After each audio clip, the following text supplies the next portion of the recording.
Hey guys, welcome to Clockwork, Dan to Noodles for another breakdown and a final breakdown of the Spy X Family Season 2 Part 2. This is, of course, Episode 12, The End. So this will be a different video. I'll just go through the episode as a whole and then I'm going to give you my final thoughts, my final score. I don't have too much to say, really got one page, which is quite rare for me.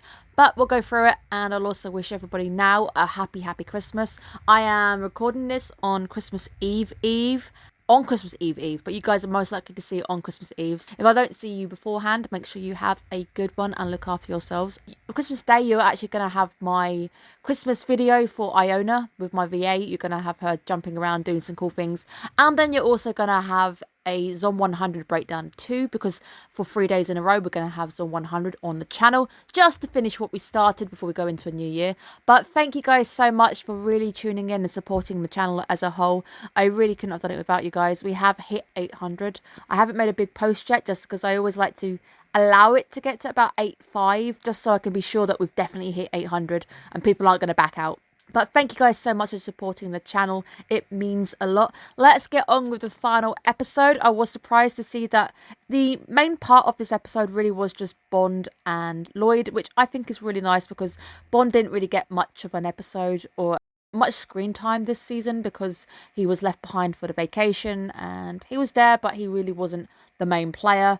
Now, I absolutely love the park bit with Lloyd anyway, trying to train him. It just reminds me completely of a Pokemon battle. Lloyd wanting to battle, sending out his albino Growlithe using Bite and being very, very effective against Frankie. Frankie still is one of the best side characters. I think he's amazing. And it's actually Frankie who realises that, you know what, I'm reading the room / park.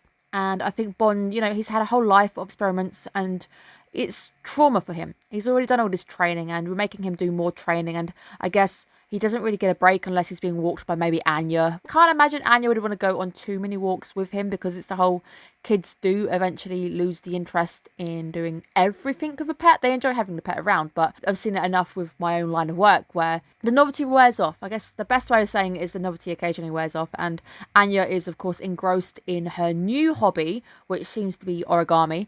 I have tried origami. It always ends up that you're following these instructions and either they skip a step and then you're meant to make it look like something and it doesn't look like it, or it goes so wrong at the end, right at the very end, and you think you're doing so well and then it just doesn't turn out how you think it's going to look. I salute Anya because her star actually kind of looks like a star.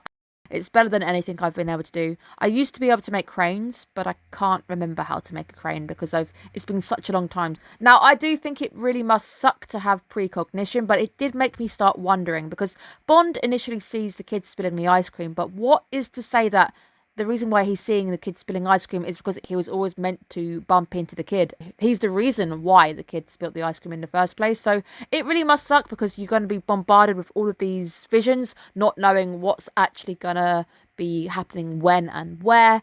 An interesting look to see at the things that Bond is picking up and all the different things that must happen, because I know with the bird poo one, he doesn't act. It's a very minor thing. So Bond is seeing absolutely everything. So what is the limit of the precognition? Does he literally live 24/7 plagued by these visions bombarding him? There's no sleep for him. I can't imagine that is going to be very fun for him, and he must get overwhelmed, very similar to Anya when she's surrounded by a lot of people and there's a lot of motion going on.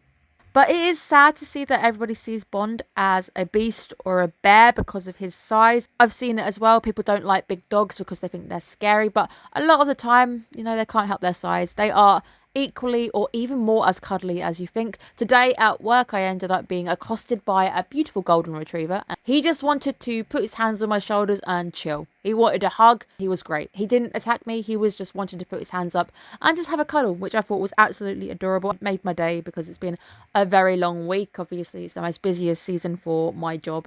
Now, I did legit think that Daisy was a child. Didn't realise that Daisy was actually a fur child, but I would be the same if my cat was in the building. I would be crying my eyes out wanting my cat back. So I really do appreciate Bond going to the effort to actually go and pick up the doggy. It does also make me wonder who the VA for Bond is, because it sounds like somebody's doing it and they're clearly having a huge amount of fun being Bond, because Borf is a fun word, isn't it? And I love the fact that he angry Borfs Lloyd and puts Lloyd in his place. That was hilarious because Lloyd, you don't know what you're talking about. Where Bond literally made me cry laugh. I just lost it. There was something about it, and the fact that Lloyd also almost loses his composure, well, he technically does, is just hilarious. And you can tell the writer has clearly had experience with dogs, because any animal, even my cat, any animal, when they get wet, they look sad. They shrink down to a certain size, and you're like, wow, I always thought you were fat, but you're actually thin. And it's amazing, because especially with really fluffy animals like Bond or my own cat, my cat is a ragdoll and she's super fluffy. As soon as they're wet, they are just no more. It's like, do I actually own a cat? Where are you?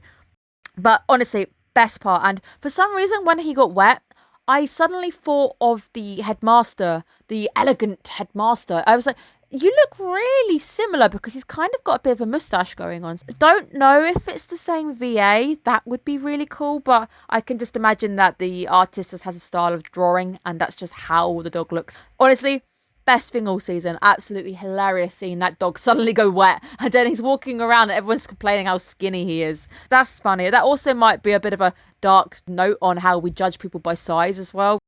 Lloyd still finding fault in Bond's takedown method of the arsonist is hilarious, because that really is Lloyd all over. And even with Frankie saying that you just don't know how to have fun, when he says go take him for a walk, that's your problem, you don't know how to have fun. That I think is an interesting thing with Lloyd. He's done this really serious profession all his life, so to him it's all work, really serious, but he doesn't know how to chill out. He doesn't know how to take a vacation, as we've seen, and maybe that is an aspect that the season 2 really has started to bring out with Lloyd and some of his character faults, which I think is nice, because it's attention to detail and it's character building. But it's a really nice scene, and I really enjoyed seeing them together. Honestly, I think anybody is family, no matter how many legs they use to walk. And I love that. If you have a snake, still counts. I know it's not really a leg. I guess your snake is kind of one big leg that moves. It doesn't matter. Anything can be considered your family. It doesn't have to be another human being. And I think that is what I really like from that scene. That was my takeaway from today's episode. And the Stella part right at the end made me smile. I thought that was quite nice. But it does mean we've had a whole season, or at least a part of season, where we've had 0 Stellas, but we haven't really had much school time. Had a timeout. We were away from school for a bit. We had a vacation. It does make me wonder where the movie's going to fit in. So the movie comes out in the UK mid-March, my birthday type time. I don't know where it fits, whether it's a standalone movie, whether it actually implies anything on the plot. I doubt it. Most anime movies don't really further the plot unless it's a whole arc, like I think the Demon Slayer one's doing, because the next training arc for the Hashiras is a movie now.